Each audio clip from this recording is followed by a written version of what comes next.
Ni tarehe 13 mwezi Mei mwaka 2026, siku zinaenda kuendanga na ni swala nyeti awamu ya pili ya Zinduka katika siku ya leo. Na nilikuwa nimekueleza pale awali kwamba tutakuwa kuna wageni hapa ndani ya studio wawili kuweza kuzungumzia jinsi namna gani ya kuweza kuwekeza pesa yako ile, lakini watu wengine wanaanza kumakamaka sema vijisenti vyangu vile vitatu vitaweza kuwekeza vikipotea. Hilo ndio swali kubwa nilivyokuwa naongea na hawa wageni wangu, walikuwa sema hapo kwenye kupotea pesa ndio watu wanapo wasiwasi napo sana, kwa sababu unaona ikisha hii nimekwisha, nimegerare katika dunia ya leo, nitakuwa sina issue kabisa. Ndani ya studio yuko Teddy Yanga, ni manager wa uwekezaji, pia vile vile yuko Victor Nzuki ambaye ni investment consultant kwa Kiswahili, na kwenda Kasheshe bin Bala. Vile vile wote hawa wanatoka katika ile kampuni inayojulikana kama Lofty Coban Investments Limited, na wako hapa kuja kutufunza kuhusiana na masuala hayo ya kuweza kuwekeza. Nani Teddy Yanga, karibu katika studio za Pwani FM.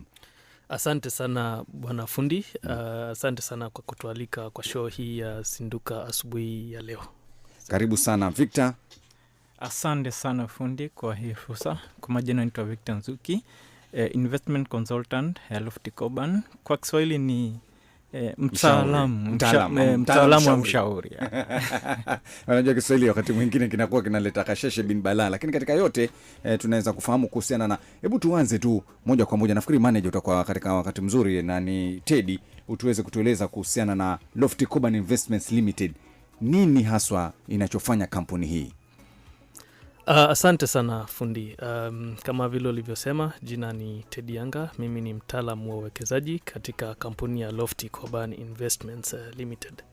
Sasa tukirudi kwa upande wa Lofty Coban Investments Limited, Lofty Coban Investments Limited yenyewe ni kampuni iliyoanzishwa mwaka wa 2021, na kisasa ya kuanzishwa ilikuwa kushughulikia masuala ya uwekezaji na kuchukua pesa kutoka kwa umma, na umma hapa inamaanisha watu binafsi, makampuni, vyama.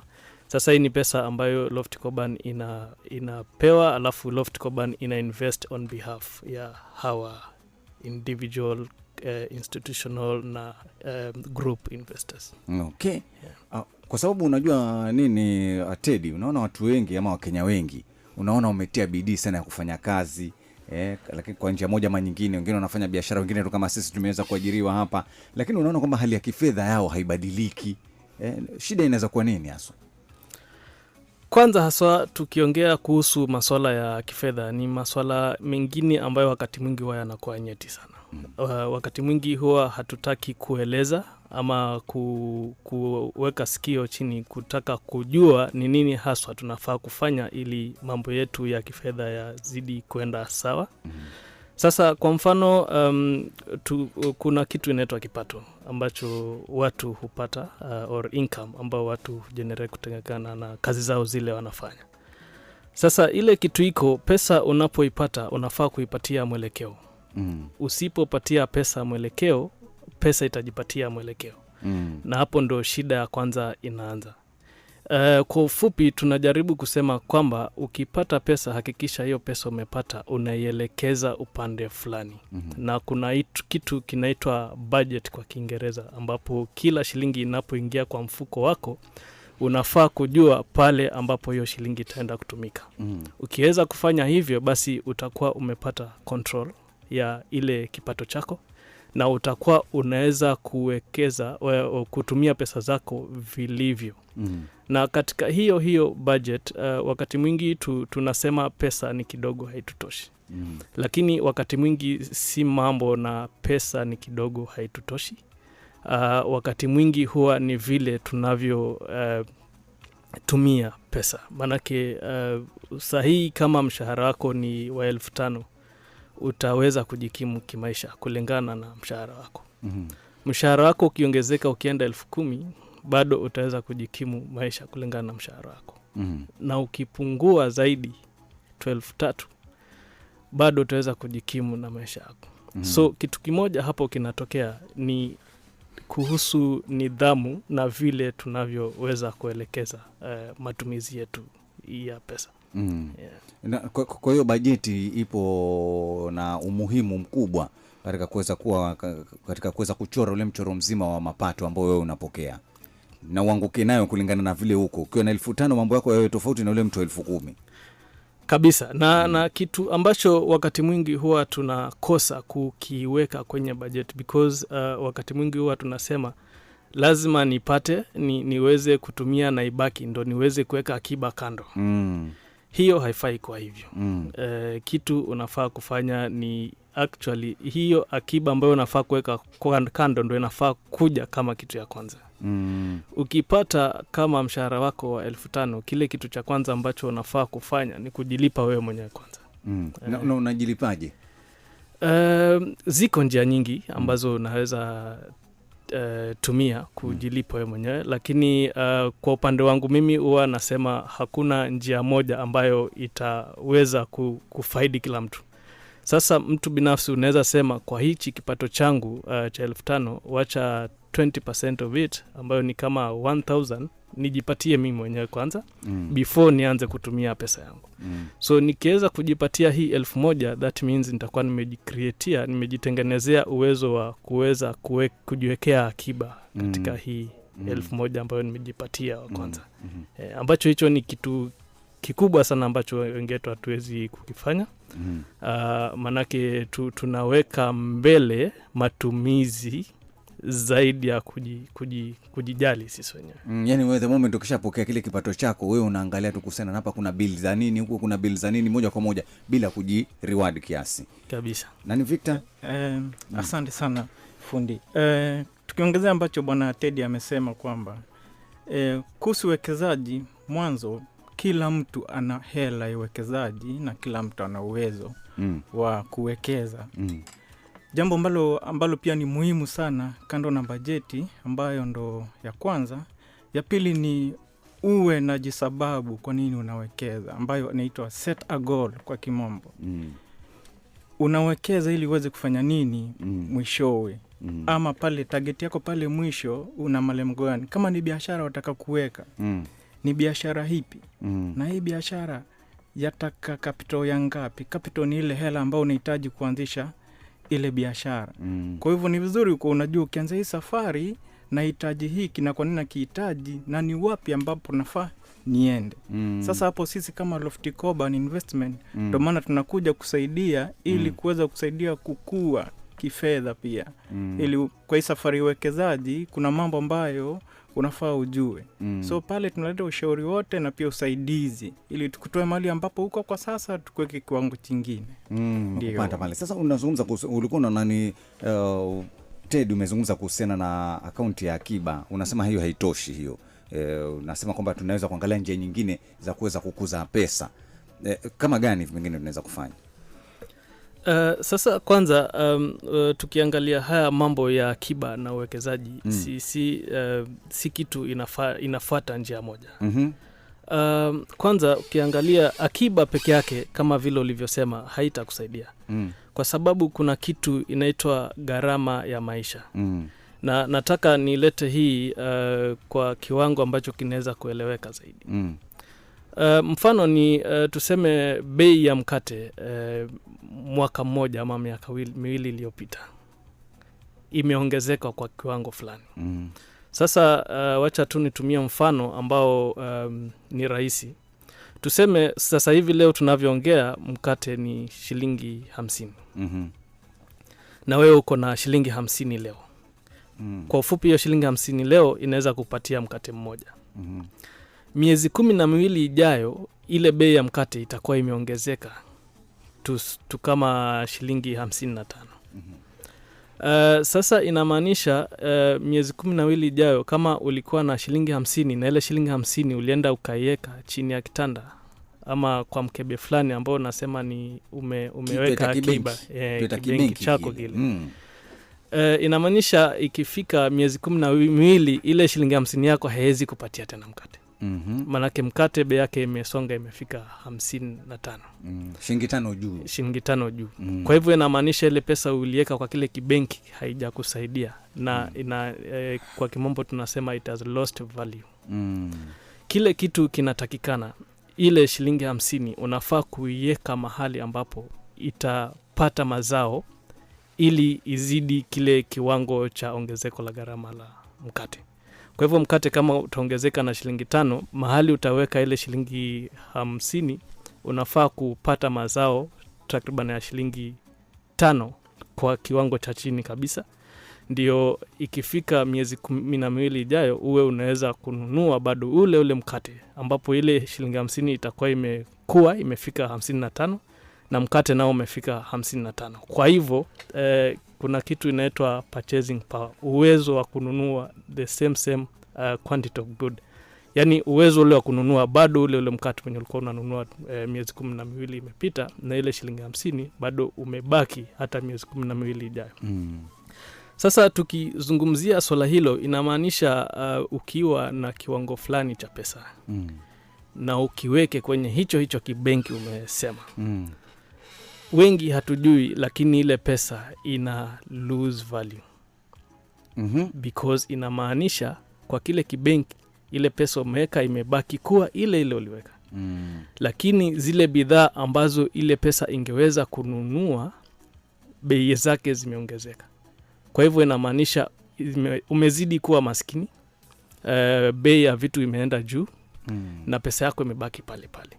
Ndio maana tunasisitiza kwamba haitoshi kuweka pesa yako kwa kibenki ama kwa account ya savings ambayo haikupatii mazao juu. Manake hapo inamaanisha at the end of the day una end up kuwa na less money than you should have. Na hiyo kitu ndo inaitwa kwa kimombo inflation. Tukisikia watu wa hesabu, watu wa economics wakisema inflation kwa ufupi inamaanisha ongezeko la gharama ya maisha, ambacho kuna kiwango ambapo kila mwezi huwa kinapianwa.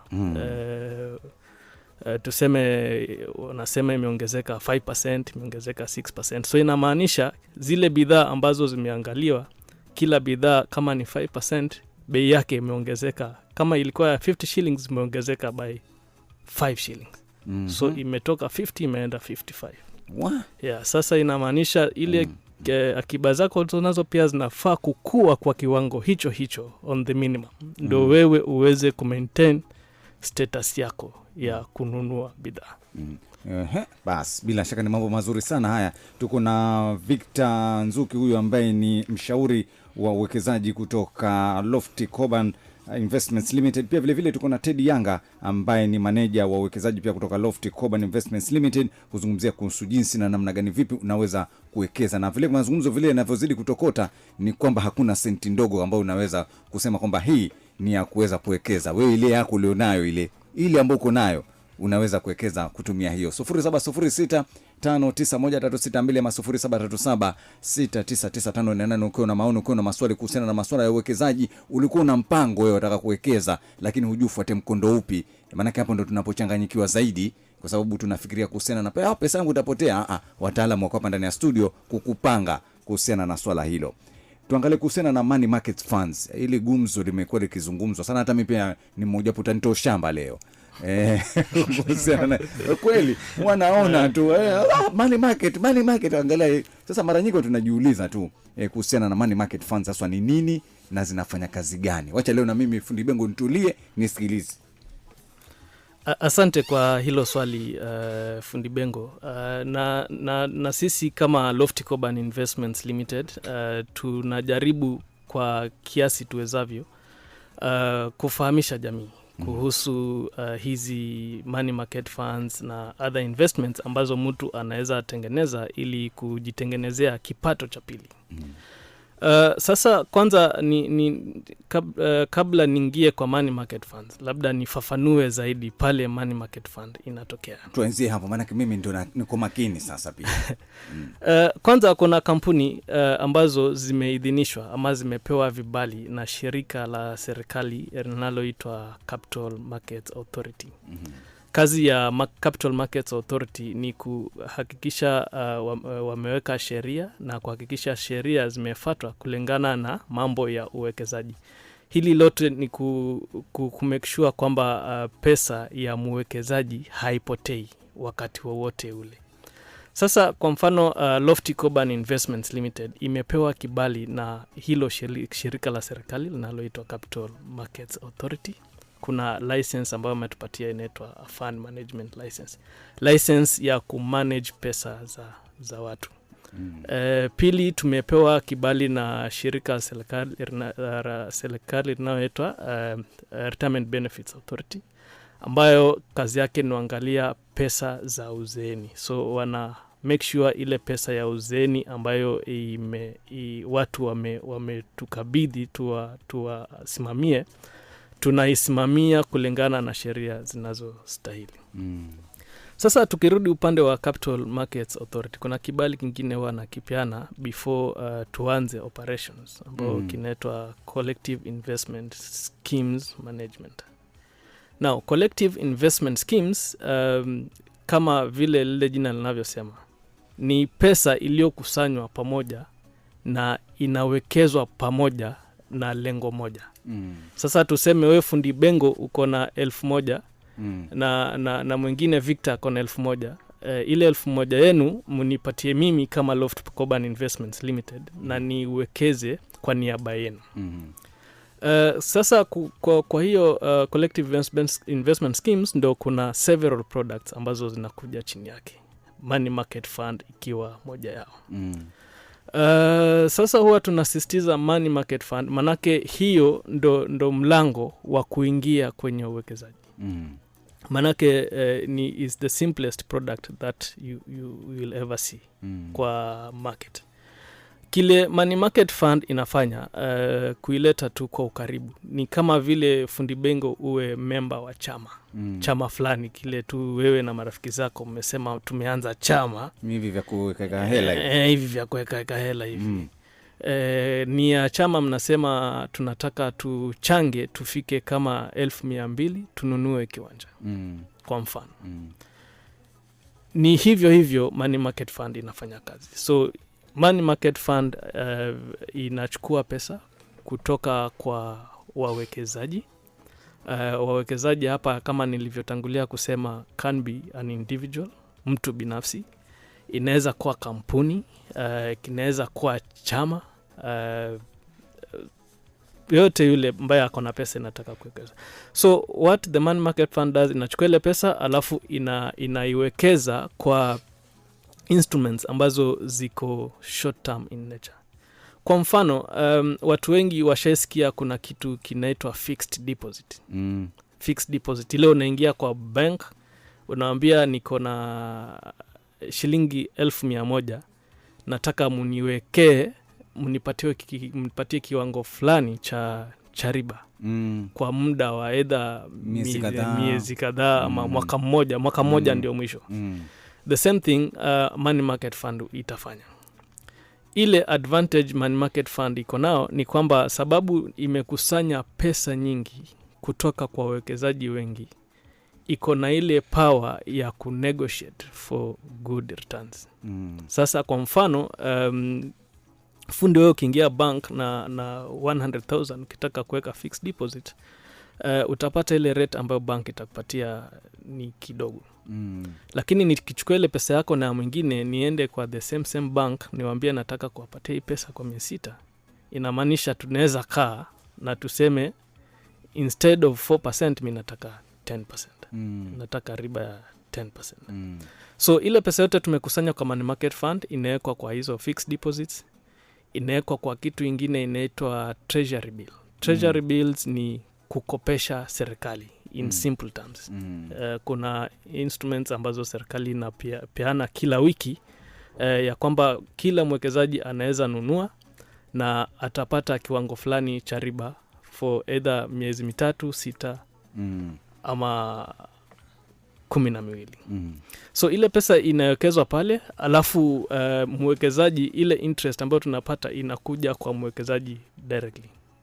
Sasa kwa mfano, kama ile riba tunayopata kutoka na pale tulipowekeza ni 12%, inamaanisha hiyo 12% sisi kama Loft Coban tuna charge, kuna kitu inaitwa management fee.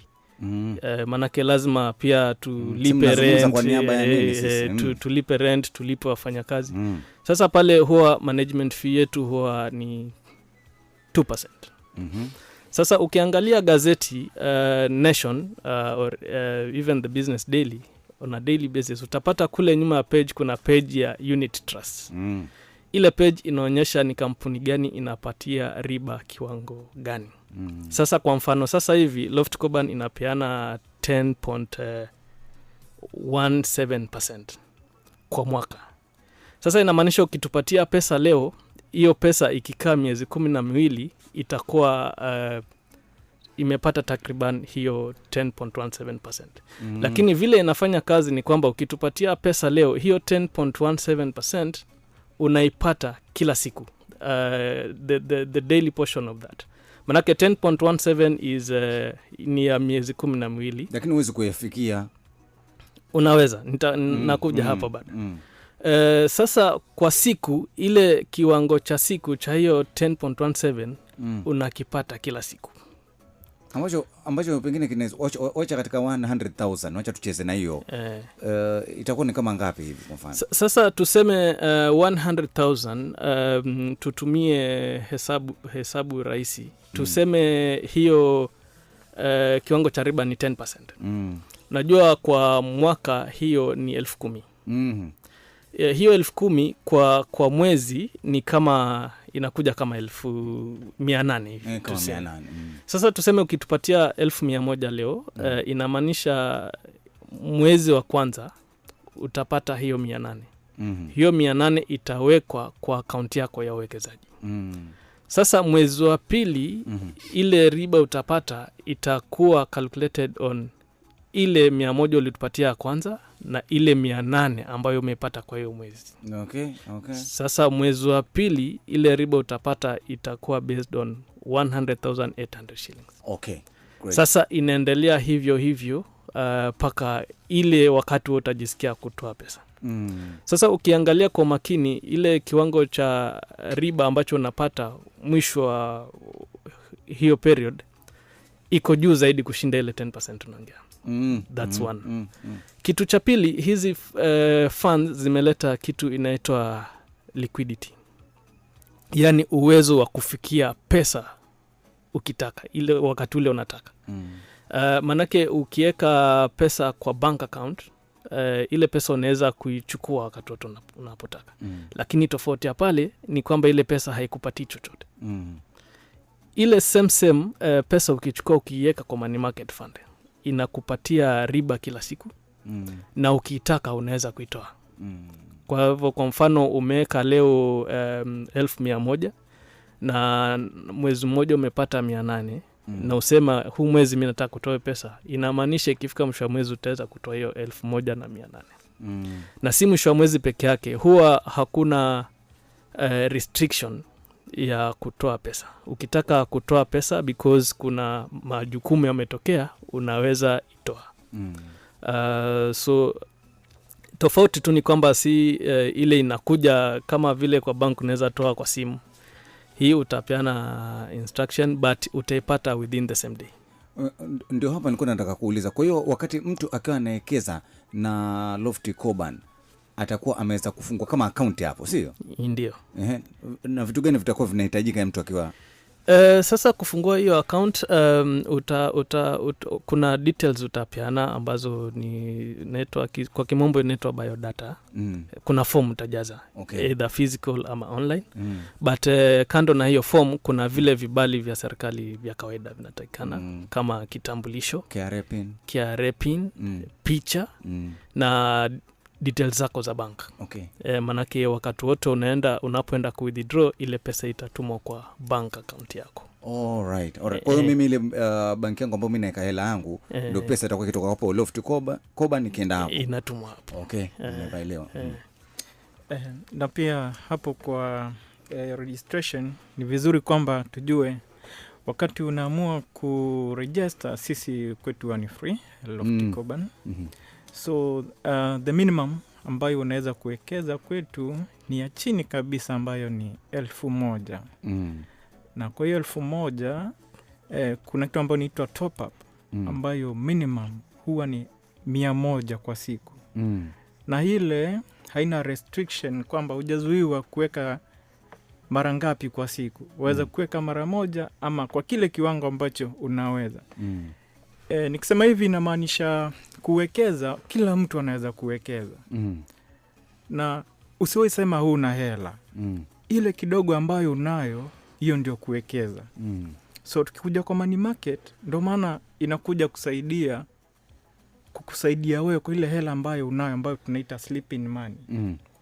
Sleeping money ni ile pesa ambayo umesema nimesave hii, tuseme niko na shughuli fulani ambayo nitakuja kufanya mwisho wa mwaka. Sababu sina hiyo shughuli fanya kwa sasa, acha hii pesa ikae hapa. Hapana. Hiyo pesa ndio unafaa uchukue uweke kwenye money market. After sisi tukusaidie kuikuza. Kwa mfano, fundi, niko na client wangu mmoja ambaye nilimsaidia sana.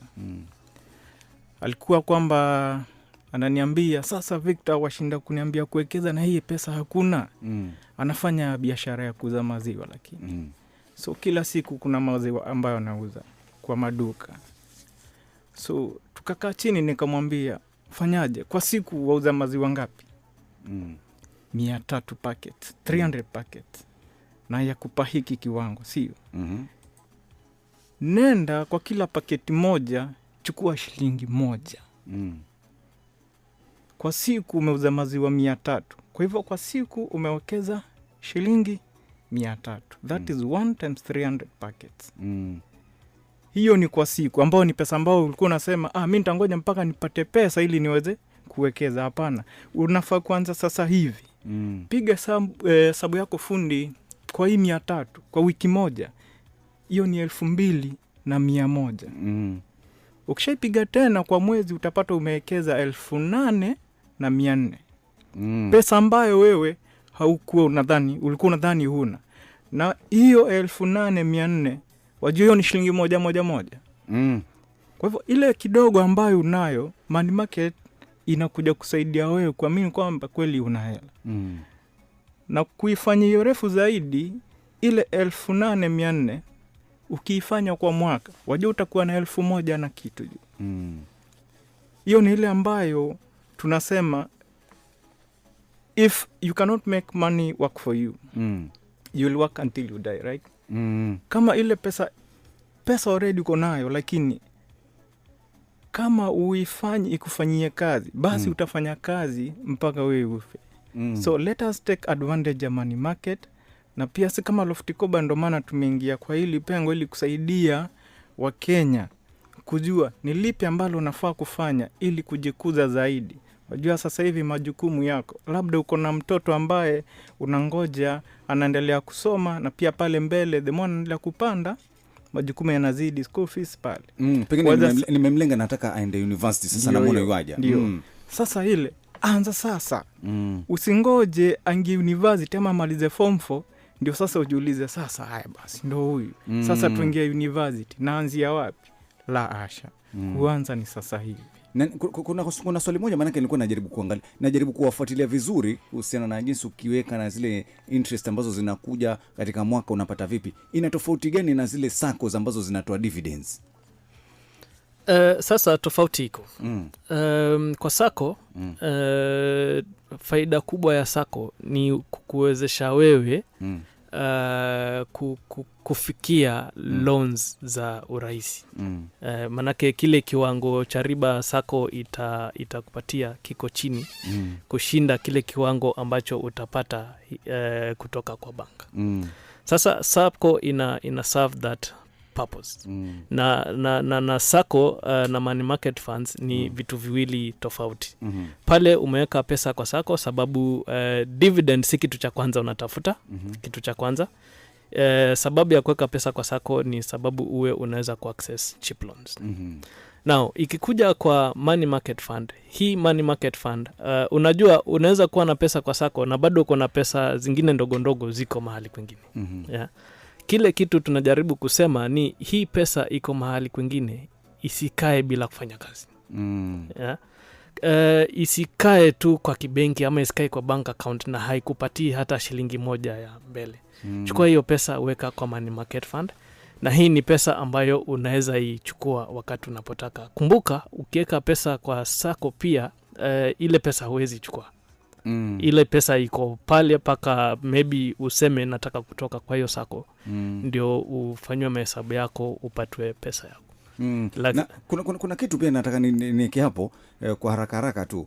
Unajua kuhusiana na, umezungumza vizuri kuhusiana na ile pesa ambayo kama alivyokuwa amesema Victor, unaona ni pesa kidogo kidogo unataka kuweka kule. Yaani naweza kuweka kule nikajifanya kama mbele nimesahau, maana unajua Wakenya wengi wanaogopa pale kuweka alafu ipotee. Sasa mimi nataka niweke lakini sitaki kushughulika huko kwa sababu nina mambo yangu pengine kama hiyo biashara ya mazao nataka nishughulike huko. Yaani guarantee vipi hii Lofty Coban kwamba pesa yangu itakuwa iko safe na nitakuwa najua kwamba pesa yangu ipo kikweli pale? Sasa kwanza kukuhakikishia tu kwamba pesa iko safe. Nilitangulia kusema kwamba kuna mashirika ambayo yanahakikisha hizi pesa zimewekwa kwa usawa. Hilo ni jambo la kwanza. Jambo la pili, na haya mashirika ni ya serikali. Kwa hivyo hakuna vile tunaweza pita njia zingine. Hilo ni jambo la kwanza. Jambo la pili, kulingana na structure ya money market funds, kuna kitu inaitwa trust. Ambayo ukitaka kwa mfano kuanzisha biashara leo, either ufungue kampuni uende kama sole proprietorship uwe peke yako, ama ufungue a limited company. Now you can also do what we call a trust. Now ikikuja kwa trust, kuna stakeholders kadhaa ambao wanashughulika. Kwa mfano sasa Lofty Coban Investments ni kampuni ya uwekezaji ambayo kazi yetu sisi tu ni kupeana directions pale pesa itawekeza. Kando na sisi kuna mtu anaitwa trustee ambaye sasa yeye anasimamia hizi pesa kwa niaba ya wale wote ambao wameweka pesa zao kwa hiyo fund. Trustee wa Lofty Coban Investments Unit Trust Scheme ni KCB trustees. Sasa kazi ya KCB ni kuhakikisha ile pesa ya members iko sawa na inamanejiwa vizuri. Na yeye ndo ni kama ndo ako na majukumu yote ya hiyo fund. Alafu pili kuna mtu anaitwa custodian. Custodian ni kuweka zile pesa na documents zote na titles kulingana na pale pesa imewekeza in safe custody. Sasa hakuna wakati wote ule ambapo Lofty Coban itakuja in contact with the funds. Sisi kazi yetu tukiamka asubuhi tu ni kuangalia kumeingia pesa ngapi, then to peana instructions on where that money will be invested. Sasa hiyo inahakikisha kwamba ile pesa iko safe at all times. Manake hata kwa mfano sai leo Lofty Coban ifunge milango yake, ile pesa na assets zote ziko safe with the custodian, ambao custodian wetu ni Equity Bank Custody. Yeah. So trustee ambaye ni KCB, kile kitu atafanya, ataitisha mkutano wa dharura ambao kwa ule mkutano uamuzi utafanywa kama another fund manager atakuwa appointed kuendelea na hizo investments ama itavunjwa na pesa zirudishiwe wenyewe. So hakuna wakati mtu atapoteza pesa kwa kuweka pesa kwa money market fund. That's one, because ya hao watu ambao wote wanahusika kwa hiyo scheme. And on top of that ni mention the trustee, mention custodian, mention the fund manager. Kuna huyu regulator ambayo ni shirika la serikali na ambayo nahakikisha kwamba kila kitu kimefanyika sawa, na bado kuna auditors ambao wanaangalia hizo operations za scheme at all times to make sure ziko sawa. Kwa hivyo pesa ya member iko sawa. Yeah, tukizidi kuangalia kuhusu uwekezaji ambao ni money market. So kuna jambo muhimu ambalo vizuri tuliguzie. Tukinenea uwekezaji sio kwa binafsi peke yake ambayo ni kama wewe peke yako. Pia huwa tunasaidia makundi. Makundi pia anaweza kuwekeza ile hela ambayo mnaweka afu mnangoja pale mwisho mwaka ndio mnagawana, walewa sana sana wamama ambao wanafanya wamama wa vyama table banking wale. Sasa pale pia tunakuja bado tunawasaidia ile hela ambayo mnatenga na mfanyili lolote waweke kwenye money market. So pale itakuwa ina mazao zaidi. Kwa hivyo kama lengo lenu ni pale mwisho mwaka, ama kama mko na kusudi la kufanya baada ya miaka kadhaa kama miaka 5, mtakuwa na mapato yake juu. So pia kwa kujoin hii ukijoin kwa katika chama ya kwanza tulikuwa tumeguzia ya individual ambayo ni KRA PIN ID. Pia hapa kuna chairman, kuna chairperson, kuna treasurer na kuna secretary. Wale ndo ambao wataleta zile details zao kama hiyo ID, KRA pin, na pia picha zao. Alafu bank account tutachukua moja ambao ni ile joint account yao. Hiyo ndo tutatumia sababu sasa pesa lazima itapita kwa ile account moja yao. So pia kwa mafunzo, huwa tunatoa mafunzo kwa makundi na pia individuals ambayo huwa ni free. Hatulipishi kufanya mafunzo sisi kama Lofty Coban.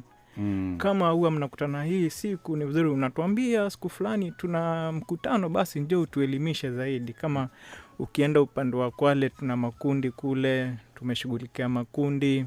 Ukienda Kilifi kule mpaka tunakaa pale mazingira, tunakaa chini, tunaelimisha watu Mnarani, Matsagoni. Na pia kule Samburu, yani Pwani tumejaribu sana kusaidia watu na kwa kweli wanasaidika. Kwa hivyo kama pia makundi, individual, yeyote yule ana uhuru wa kuwekeza. Ndio. Wataalamu wa uwekezaji kutoka Lofty Coban Investments Limited ni Teddy Yanga ambaye ni manager wa uwekezaji. Pia vile vile tuko na Victor Nzuki, huyu ambaye ni mshauri wa uwekezaji kutoka Lofty Coban Investments Limited. Tunazungumzia kuhusiana na masuala mazima ya uwekezaji. Hakuna swali ambalo ni la kijinga hapa. Tunauliza kwa sababu tunataka kufahamu ama vipi. 0706591362 0737699548 na tumeelekezwa vizuri kabisa, tukaelezwa hapa kwamba hakuna senti chache, senti yoyote ile inaweza kuwekeza. Waache kuweka chini ya mto, taitafunwe na panya. Wengine mnaweka kibenki, hicho kibenki chako hicho hakiti riba yoyote pale ndani, hakizalishi chochote, paka noti na shilingi zimegeuka rangi. Ya kazi gani? Unazileta tu hapo Lofty Coban Investments Limited, alafu hapo mambo yanakwenda kuwa mazuri kabisa. Kutoka hapo Lofty Coban Limited, Teddy Yanga ambaye ni manager wa uwekezaji, pia vile vile Victor Nzuki ni mshauri kuhusiana na masuala ya uwekezaji. Tunaendelea kuzungumza bado kuhusiana nao. Kuna hii mambo ya malipo ya uzeni, pensheni haya. Na ni Teddy, watu wanaona kwamba sisi ambao tumeajiriwa peke yake ndio tunaweza kufuata hivyo. Mtu akijiona ni katika ile informal sector wanasema ile, kule mama mboga na watu wengine wa boda boda, hao ambao tunawataja sana, tunaweza kuwasaidia vipi katika hali kama hiyo? Sasa ikija mambo ya uzeeni, kwa hiyo jina pension nasema, hii haimaanishi kwamba yule peke yake ambaye ameandikwa kazi, ambaye yuko kwa formal employment ndo anaweza jipangia mambo yake ya uzeeni. Kila mtu ana uwezo na ana nafasi na anaweza kujipangia mambo yake ya uzeeni. Katika Lofty Coban Investments Limited, bado tunasaidia watu kujiwekea kwa maisha yao ya baadaye, maisha ya uzeeni, na tuko na products pale za pension. Tuko na Lofty Coban Ustawi Individual Pension Plan, ambayo mimi kama mtu binafsi wa informal sector naweza jiwekea pale 1,000 ikiwa lengo langu ni kwamba nijiwekee kiwango kizuri, ninapo staafu kwa kazi yangu niwe naweza kuendelea kuishi vizuri kama vile nilikuwa nikiishi. So ile ni mtu mwenyewe tu anaweza jaza forms na afungue account, na yeye mwenyewe akuwe anaweza jiwekea pesa yake ya uzeeni pole pole. Kwa hivyo tukiongea kuhusu mambo ya uzeeni, sisi wote tutastaafu kwa njia moja ama nyingine. Manake hata ukiwa kwa informal sector hautaweza kufanya hiyo kazi unafanya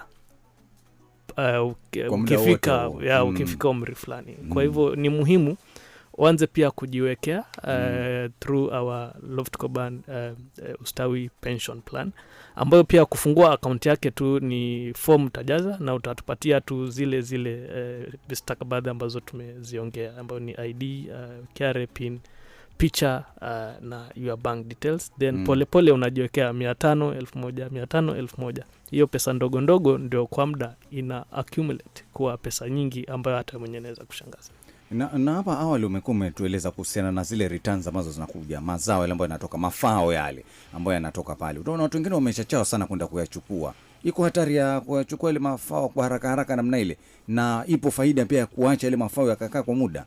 Wacha tuchukue simu kwanza alafu utajibu. Maana pone vemela. Halo. Naam. Yes. Wafaji huko kama Mombasa Likoni. Naam. Na wauliza hivi. Tunakusikia, endelea. Nauliza sisi kama walemavu wanaweza kutusaidia vipi, kwa sababu unajua mtu pengine mlemavu lakini anaweza kusave. Na pengine amesevu kwa mfano kwa mwaka amefika kama 40,000 ama 30,000. Na anaweza akapata mkopo kwa mfano akachukua kama pikipiki akaipatia dereva akifanyia kazi. Okay. Haya, huyu ni mlemavu ako na 40k, wacha tuseme hivyo kwa sababu ya mazungumzo yake. Sasa tumekuja tuko hapo Lofty Coban Investments Limited. Tutamsaidia vipi? Sasa kazi ya Lofty Coban Investments Limited ni kumsaidia kukua. Kukua kulingana na fedha zake zile alizonazo, ama kitu kinaitwa mtaji, kukuza capital. Lakini Lofty Coban haiko kwenye biashara ya kupeana loans. Sasa sisi tu kukuze fedha zako, lakini hatuwezi kupatia loan. Naam. Okay, wacha tuangalie masuala mengine. Unaona hapa nilikuwa nazungumza kuhusu mambo ya watu wanakimbilia kuchukua zile returns ambazo zinatokea pale. Ulikuwa unasema tulikuwa tumezungumza ile shilingi 100,000. Ilikuwa tunaona ile vile inavyozaa kile kusongea kufikia mwaka. Kunao hatari ya kuchukua ile mafao kwa haraka na kunao manufaa ya kuacha ikakaa mpaka kule mwisho. Hiyo yote inaenda na malengo. Unajua kwa muda sisi sote huwa tunataka kufikia kiwango fulani. Sasa kama mimi nia yangu ni kufika kiwango, kwa mfano tunatumia, nataka kufika 500,000 kwa miezi 12 ijayo. Then ni kwa manufaa yangu nisiweze kutoa ile pesa ili iendelee kukua. Lakini nikitoa inamaanisha napunguza na delayisha ile period ya mimi kufikisha lengo lile. Lakini kuijibu tu kwa ujumla, unajua wakati wote tunapoingia katika uwekezaji kuna lengo fulani ambalo tunataka kutimiza. Na ni vizuri tukae kwa ile njia ya ile lengo tukitaka kuona manufaa mazuri. Manake kama mimi lengo langu ni nifikishe kiwango fulani, then hapa katikati nikianza kutoka nje ya njia, then inamaanisha itanichukua muda mrefu zaidi ili kufikia hilo lengo. Kwa hivyo kuna kitu inaitwa discipline in investments, ambayo discipline ndio kitu cha muhimu zaidi, hata si kile kipato ambacho wewe unapata. Yule mtu ambaye anaweka 100 kila siku ama 50 kila siku atakushinda wewe ambaye unangoja mwaka moja ndio weke 1,100. Saa 2 kamili saa za Afrika ya Mashariki, ndani ya Zinduka ya 103.1 pale FM Tafrija ya Kipwani. Swala nyeti tunazungumzia jinsi ya kuweza kuwekeza, na niko na wataalamu hapa. Yuko Ted Yanga ambaye ni maneja wa uwekezaji, na pia vile vile Victor Nzuki ambaye ni mshauri wa masuala ya uwekezaji kutoka Lofty Coban Investments Limited. Tunazungumzia kuhusiana na masuala ya uwekezaji katika dakika, saizi ni saa 2, tutakwenda mpaka kama saa 2 na dakika 10 ili tumalizie hapo. Vijana Nzuki, wewe ni vijana, tutazungumza kwa niaba ya vijana kuhusiana na jinsi na umuhimu wa kuanza kupanga mambo na mapema katika kuweza kuwekeza na mapema. Na sisi tumeanza kuzungumza hapa kabisa, tukasema kwamba hakuna pesa ndogo ya kuwekeza. Basi tunawaambiaje vijana, tunawapanga vipi? Asante sana fundi. Ushauri wangu kwa vijana ni kwamba ukitaka safari ndefu lazima uanze na zile hatua dogo kwa leo. Usiseme na ngoja umri fulani ili nianze kuwekeza, hapana. Anza leo, kwa sababu pale mbele hujui ni nini la kungoja. Uende uko na kusudi la kuwa mwanabiashara, uende uko na kusudi la kutenga ama kufanya mambo yako pale mwishoni. Anza sasa hivi. Juzi nilikuwa na kijana mmoja ambaye alikuwa anatamani sana kuona haya kufanya ile kazi ya kamera, photoshoot. So nikamwambia hii kamera Canon ni 50,000. Una mpango gani na una hili 50,000? Nikaja nikamsaidia, sababu ile pesa kidogo ambayo unapewa na mzazi, hiyo ndo unafaa utenge kidogo. Ukipewa 500 basi toa 100. Wacha kwenda kurusha roho. Usirushe roho bana. Alafu kidogo tu wekeza. Na sasa hivi tumefikia 10,000 na kwa najua naweza fika 10,000. Kwa hivyo ni vile unajipanga, na venye Bwana Teddy amesema, nidhamu na lengo. Lengo lako ni lipi? Ukisha kuwa na lengo, basi utakuwa unaweza kutimiza ndoto zako. Wacha niwarudishe hapa. Nishachukua senti zangu, nimekuja Lofty Coban Investments Limited, nishawakabidhi, tukakubaliana ule mpango vile unavyokwenda. Ufuatiliaji wangu sasa, mimi kama ambaye nimeweka pesa yangu hapo kwenu, nitakuwa na ufuata kivipi? Kwa mfano sasa hivi fundi benki anasema niko busy mwenyewe na kazi hapa na nini, lakini sisahau kuja kuweka, kunayo mahali ambako unaweza kusema nafuatilia nikajua kwamba nimefikia wapi, naenda vipi? Maana hapo pia ukiweka pesa yako unataka kujua, unaweza kupotea miezi 3-4 unaweka, lakini unataka baada ya miezi hiyo urudi uangalie. Kabisa fundi, kufuatilia ni kwa njia rahisi sana. Kwanza kila mwezi utakuwa unaweza kupata statement yako ya kuonyesha pale umefikia. Hiyo itatumwa kwako kila mwezi. Lakini pia tuko na app, Loft Koban app, ambayo hapo unaweza kuangalia balances zako wakati wote wakati wote unataka. Nice. Unaweza toa statement hapo kwa app wakati wote unataka. Unajua pesa Ted mzee. Mimi naweka fundi bengo niko busy kuna tangaza, lakini pesa yangu nikiweka naikumbuka. Siku nikitaka, kwa hiyo naangalia katika hiyo app ya Loft Koban, alafu mambo yanakwenda kwa mazuri wakati wote. Very good, very good. Na pia kuongezea wakati huo kuendelea kuwekeza, kuna wale tu ambao unapata umeajiriwa na pia unaona hili pesa zikishaingia kwa akaunti yangu itakuwa ni ngumu kidogo ile kujipanga. Kuna kitu ambayo inaitwa standing order. Standing order inakusaidia kuelekeza pesa yako direct mahali ambapo inafaa. Kwa hivyo unaweza peleka standing order, ikifika kama ni mwisho mwezi ile 10,000 sikuja kwa akaunti yangu kabisa, yani iende Loft Koban direct money market. So ile tunakusaidia pile kunyorosha nidhamu yako kwa uwekezaji pia uwekezaji samani. Kwa mfano kama mimi napokea 10,000, ndio inapita kupitia akaunti yangu. Naweza kwenda kwa standing order, kwa mfano nikasema 2,000. Ndio. Ukawa sasa kule kienda enda straight huko. Alafu mimi napokea 8 zangu. Kabisa. So pale mnakubaliana na benki kwamba kama ni kila tarehe 5 hii 2,000 isikuwe kwa akaunti yangu iende kule kwenye money market na wekeza direct. Ndio. Kwa hiyo alafu baada ya hapo nikiangalia katika ile statement ya kutoka pale Loft Koban katika ile app mmeniambia nitaiona kule. Utaiona kule. Na hicho ndo kile kitu nilikuwa nakwambia, jilipe kwanza. Ukifanya iwe hivyo inakuwa rahisi. Manake ukiona zile pesa zako hazikufikii, zinakufikia kama ile already shakatwa. Unajua unazoea namna hiyo. So mnaendelea tu na ile imebaki. Kwa hivyo ni njia rahisi zaidi ya hiyo ya standing order hiyo. Manake zikinga mkononi mzee, mambo yanabadilika, na mipango mingi. Weza kujiona mchanga. Very well. Katika kumalizia pengine unaweza kuambia nini watu zaidi hasa katika masuala hayo ya uwekezaji, kwa sababu Wakenya wengi sasa hivi wanapitia hiyo ambao wanasema ni hali ngumu za kiuchumi, lakini ipo haja ya kukuza mapato yetu. Unajua kulalamika hakutatusaidia, ni tujue jinsi namna gani tutakavyoendana na hali halisi ya mambo. Na Teddy, kwanza kabisa ningetaka kusema kwamba kila kitu kina mwanzo.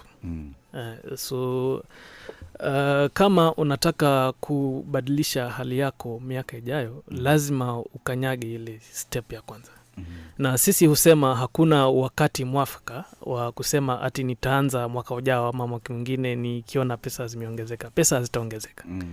Lazima ufanye hesabu zako kulingana na kile kipato chako unapata sahi. Sasa pia kulingana na hapo, kadri nilivyotangulia kusema, kwanza patia pesa mwelekeo. Ile pesa ikiingia kwako, hakikisha umeidirect pale itaenda. Mambo yatakuwa rahisi namna hiyo. Secondly, anza mapema. Umezungumzia kuhusu vijana. Kama kijana ameanza kupata pato leo, ni vizuri aanze leo. Ukianza mapema, safari yako inakuwa rahisi zaidi. Manake kama ulikuwa na azimio ya kufikia kiwango fulani, ukianza baadaye unaona utalazimika kuweka pesa nyingi ambayo pengine utakaowaona. Lakini ukianza mapema, ile kidogo kidogo bado utafikia hilo lengo. So create a plan, start early, and it's never too late. Wakati wote ule ambao kwa mfano mawaidha haya hujapata, ule wakati unapowapata ndio wakati unaweza anza. Kwa hivyo wakati wote kuwa na plan, anza mapema na hakikisha pesa yako iko na mwelekeo. Haya, tuende katika hali hii. Tunawapata wapi Loft Koban? Tunawapata vipi pia katika njia za simu? Tunawapata vipi katika masuala ya mitandao ya kijamii katika hali kama hizo? Sasa kwanza Loft Koban Investments Limited registered offices zake headquarters kwa Nairobi, IPS building Kimathi Street, first floor. Lakini tunapatikana kila maeneo through investment consultants and agents. Sasa kwa namba ya simu ukitaka kufikia Lofty Coban Investments Limited unaweza wafikia through 0111 051 380. Warudia hapo. 0111 051 380. Hiyo ni namba ukipiga utafikia Lofty Coban directly. Bado unaweza wapata kwa barua pepe info@loftycoban.com. Ndio Coban, Lofty Coban wote tunawachanganya. Tunachanganya pamoja. Hilo ni neno moja. Alafu pia kwa wale agents wetu Mombasa tuko na agents ambao tuna deal nao. Unaweza wafikia through 74 19 33 153. Nirudie tena 07 41 933 153. Bado unaweza tufikia sisi wenyewe binafsi. Tukianza na Victor hapa, Victor atapeana namba yake pia, manake pia ni wale investment consultants. Victor, unaweza peana namba yako? Namba yangu ya simu ni 0751 734 120. Narudia 0751 734 120. Katika hizi ofisi za Mombasa tuko pale kwa agent, tuko pale Moi Avenue, Ole Monana building. Moi Avenue hapa chini. Ole Monana House. Yes, kama unaenda Docks. So pale tuko pale Ole Monana House 5th floor. Kiingia pale utatupata. Ndio. Vile unaweza tupata kwa mitandao ya jamii at Lofty Coban, that is Instagram, Twitter na Facebook. Naam. Nakushukuru sana Teddy Yanga ambaye ni maneja wa uwekezaji, na pia vile Victor Nzuki ambaye ni mshauri wa masuala ya uwekezaji kutoka Lofty Coban Investments Limited kuweza kufika ndani ya studio za Pwani FM kuweza kutuzungumzia kuhusiana na masuala ya uwekezaji. Tuanza leo na hakuna cha kwamba ati sijui paka ningoje pesa tele. Ukingoje hizo pesa tele utangoja paka mweke mvi wa meno. Wewe anza sasa. Mama vipi? Ndio hiyo. Anza sasa. Alafu ndio uone mafao yake katika siku za mbeleni. Nawashukuru sana kuweza kufika ndani ya studio za Pwani FM. Asante sana.